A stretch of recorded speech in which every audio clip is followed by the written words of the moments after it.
लाडक्या शेतकऱ्याला निवडणुकीआधी कर्जमाफीचं आश्वासन दिलं, मात्र सत्तेत आल्यानंतर महायुतीतल्या नेत्यांनी आता घुमजाव केलाय। राज्याचे अर्थमंत्री अजित पवारांनी थेट अंतरून पाहून पाय पसरण्याचा सल्ला दिलाय।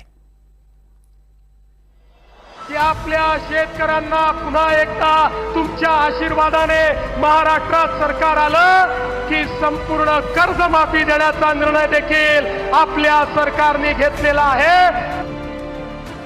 विधानसभा निवडणुकीआधी देवेंद्र फडणवीसांनी शेतकऱ्यांचा सातबारा कोरा करण्याचं आश्वासन दिलं, पण शेतकऱ्यांना दिलेलं हे कर्जमाफीचं आश्वासन आता खोटं ठरताना दिसतंय।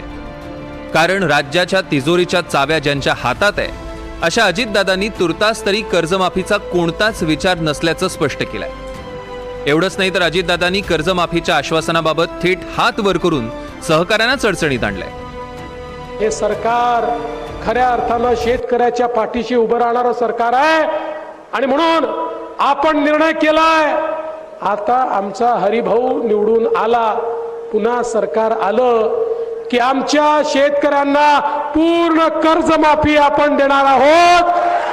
शेतकऱ्यांचा सातबारा करूया कोरा कोरा कोरा कोरा सातबारा शेतकऱ्यांचा करण्याचा निर्णय आपल्या सरकारने घेतलेला आहे। तुम्ही ऐकलं मला मी जेवढी भाषणं केली तुला एक माहिती का, अंथरून बघून हातपाय पसरायचे